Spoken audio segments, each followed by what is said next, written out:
नीलपर्वतर नगरी शैलराणी शिमला पश्चिम हिमालयर मध्यभागरे सप्त पर्वत परिवेष्टित नगरी शिमला गोरखा युद्ध परे परे 1815 मसीहारू 1816 मसीहा मध्यरे एक छोट ग्रामरू वृद्धि पाई भारतीय तत्कालीन ब्रिटिश साम्राज्यर ग्रीष्म राजधानी रे परिणत हैला। शिमला शब्द श्यामालय शब्दरू आसीअछि जार अर्थ नील आलय।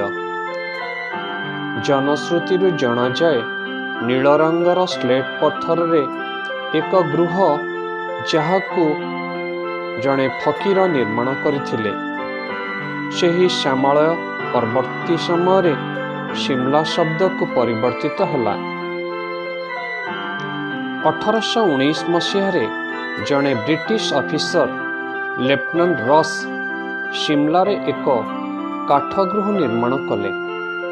1822 रे लेफ्टिनेंट चार्ल्स पार्ट कैनेडियन का द्वारा पक्का घर निर्मित हला।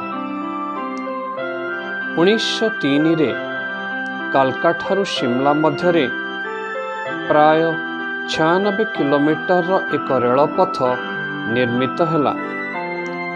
समुद्र पतन ठारू 1950 रु 2300 मीटर उच्चता मध्यरे थिबा सप्त पर्वत यथा प्रॉस्पेक्ट हिल, समर हिल, ऑब्जर्वेटरी हिल, एनराम हिल, भंटोनी हिल, एलिशियम हिल और जैको हिल उपरे शिमला शहर अवस्थित।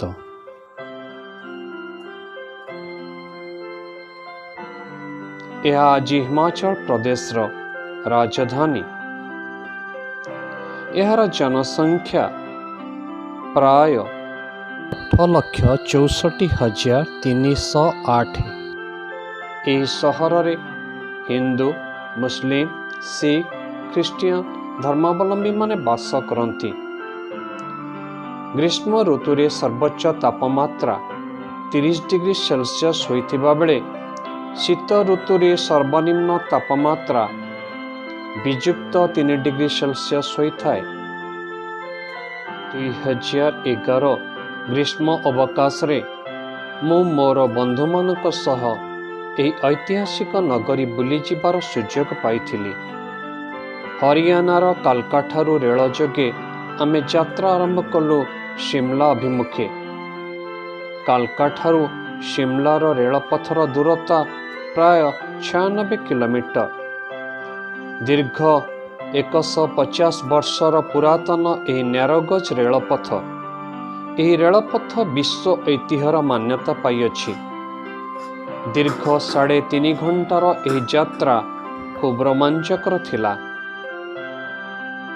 कालका रेल स्टेशन रे आमने टॉय ट्रेन रे टिकेट बुकिंग कलु। रेलगाड़ी रे निज निज आसन ग्रहण करिवार अल्प समय परे हुइसेल मारी रेलगाड़ी यात्रा आरंभ कला। धीरे धीरे समतल रास्ता छाड़ी पार्वत्य गिरिपथरे प्रवेश कलु। धारणा उपरे मंथर गति रे गति करुथाय रेलगाड़ी। दुई पटे सबुज बनानी परिवेष्टित तुंग हिमालय। रेलगाड़ी केतेबेले दुर्गम गिरिकंदर दे जाउथाए तो केतेबेले टनेल मध्य दे जाउथाए।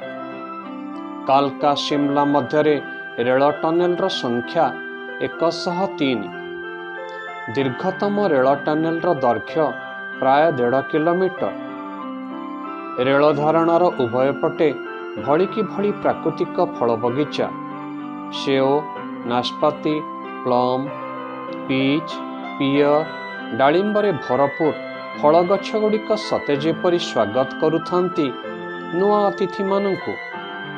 मने हेउथाए रेलगाड़ी टिकिए अटकी जाता कि मन भरी उपभोग करती एही फल काननर सौंदर्य को। गोटिका परे गोटिए पर्वतमाला छाड़ी रेलगाड़ी माड़ी चली थाए आगको। पहुँचिलु बारोग्रे। रेलगाड़ी मध्य रेल विभाग पक्षरु रात जलखिया परिवेषण करागला।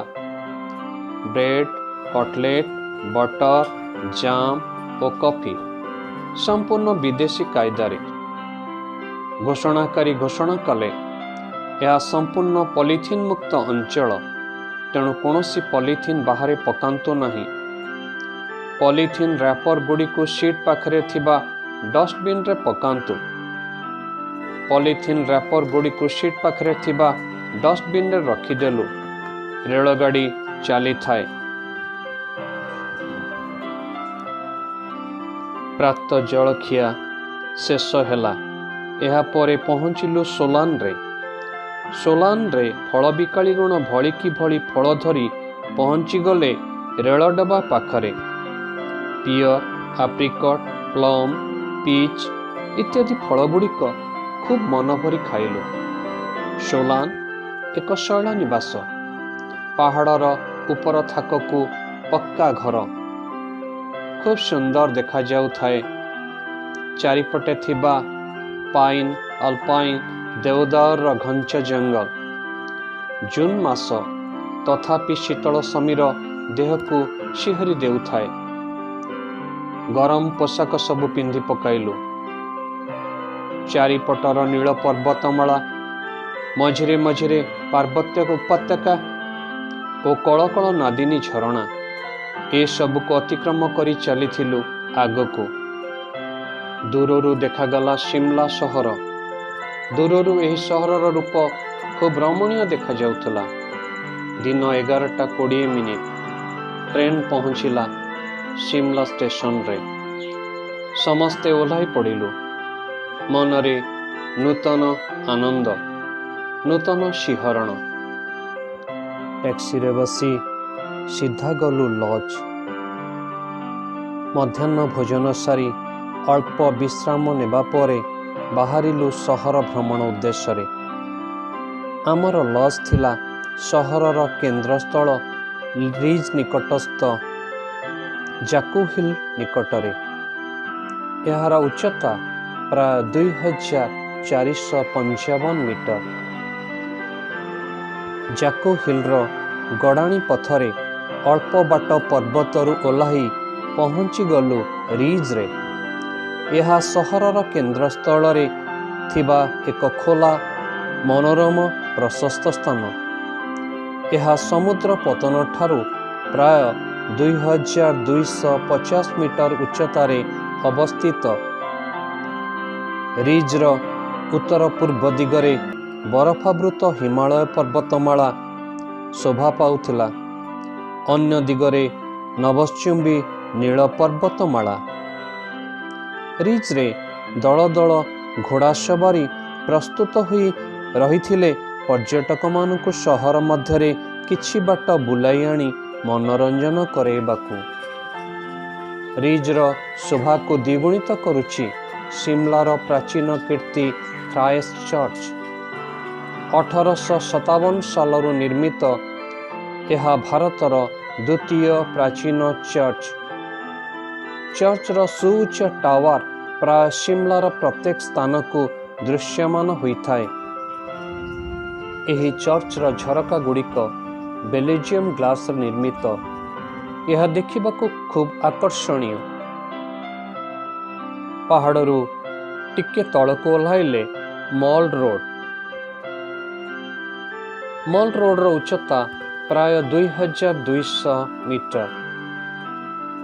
शिमलार सबुठारु बड़ बजार धाड़ी की धाड़ी और भड़ी की भड़ी रंग बेरंगर पोशाक दुकान रे परिपूर्ण। शीत पोशाक ठारू आरंभ करी साधारण पोशाक पर्यंत ए स्थान रे विभिन्न किस्मर पोशाक मिली थाए। यही बजारटी बेस बड़ और चलचंचल। समस्त प्रकार खाद्य, ग्रोसरी, आसबासपत्र यही दुकान गुड़िकरे परिपूर्ण। शिमलार फल बजारटी खूब सुंदर और मनोलोभा। विभिन्न किस्मर पाचिला फल सेठारे विक्रय हुए। ता पाखकु अछि पनीपरिबार बजार। मॉल रोडर उपरकू अच्छी लक्कर बजार। शिमलार प्रसिद्ध पाइन गछर काठरे निर्मित विभिन्न शौकीन उपकरण, गृहसज्जा उपकरण यह स्थान में मिलता है। रिज्र निकटक अच्छी गायटी थिएटर, जहाँकि 2250 मीटर उच्चतार अवस्थित। यह गायटी थिएटरटी 1888 मसीह निर्मित, संपूर्ण रूपे ब्रिटिश शैली रे निर्मित यही गृह। एठारू बरफावृत पीर पांजाल एवं ग्रेट हिमालयन रेंजर दृश्य मनमुग्धकर। संध्या हेला, रंग बेरंगर आलोकमाला चतुर्पार्श्वर पर्वतमाला सजाई होईगला। खूब सुंदर मनमुग्धकर यह दृश्य। यह दृश्य सबको मनभर उपभोग करू करू लॉज को बाहुरी आसुथिलु। परदिन सकाळे टैक्सी रे गलु शिमलार निकटवर्ती दर्शनीय स्थान परिभ्रमण रे। प्रथमे गलु कुफ्री उपत्यका। कुफ्री उपत्यका शिमला ठारू 6 किलोमीटर दूर रे अवस्थित। कुफ्री उपत्यकार दृश्य अत्यंत मनोरम। एठारे घोड़ा और या ऊपर बसी बुलिबार मजा नियारा। सेठारू बरफावृत हिमालय स्पष्ट रूपे दृश्यमान हुए।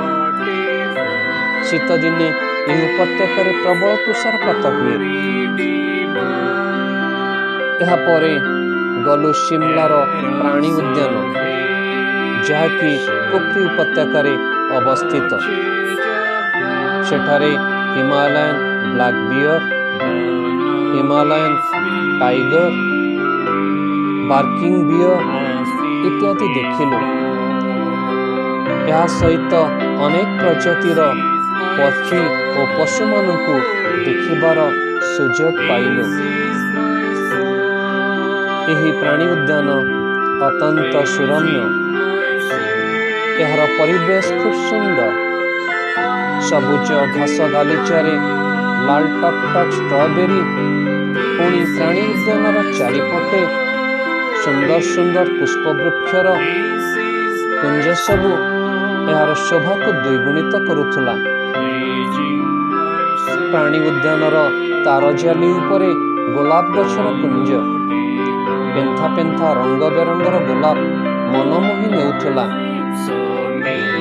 सेठारे दिन सारा भ्रमण कलु और बुलिबार मजा नेलु। सेठारु फेरिलु चीनी बंगला, छोट पिलामानंकर पार्क।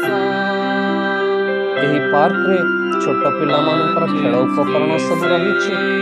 यह सहित खूब सुंदर फूल उद्यान मध्य अछि। विभिन्न रंग बेरंगर विभिन्न प्रजातिर फूल बगीचा, ताहा अत्यंत मनोलोभा और आकर्षणीय। प्रकृतरे प्रकृति राणी तार समस्त शोभा संभार को ढाड़ी देइछि ए शिमलार पार्वत्यांचल रे। संध्या पूर्व फेरी आसिलु आमर लॉज को। परदिन थिला रविवार। शिमलार ऐतिहासिक चर्च क्राइस्ट चर्च रे प्रार्थना करिबार सुजोग मिलिला। क्राइस्ट चर्च रो सुउच्च पाइप ऑर्गन अत्यंत आकर्षणीय। गिर्जारे प्रार्थना गीत बोलाजिबा समय यार गुरुगंभीर ध्वनि हृदय मन को विमोहित करदेला। पवित्र बाइबल पाठ करागला और पाद्री महाशय सुंदर भावरे पवित्र बाइबल रु प्रभु जीशु बाणी को व्याख्या कले।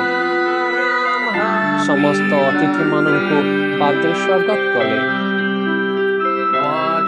अनेक पर्यटक से स्थान को आसीथिले रविवार से उपासना जोगदेवा पाई। आमान निमंते मध्य पाद्री महाशय प्रार्थना उत्सर्ग कले। ପାଦ୍ରୀଙ୍କ ଠାରୁ ଆଶିଷ ନେଇ ଫେରିଲୁ ଲଜ୍କୁ। ତା ପରଦିନ ଫେରିବାର ସମୟ ହେଇ ଆସିଲା। ସିମଲାର ସମସ୍ତ ସ୍ମୃତିକୁ ସାଉଁଟି ରଖି ଟ୍ୟାକ୍ସି ଯୋଗେ ଫେରି ଆସିଲୁ କାଲକା। ଆଉ ସେହି ସ୍ଥାନରୁ ଟ୍ରେନ୍ ଯୋଗେ ଫେରି ଆସିଲୁ ଓଡ଼ିଶାକୁ।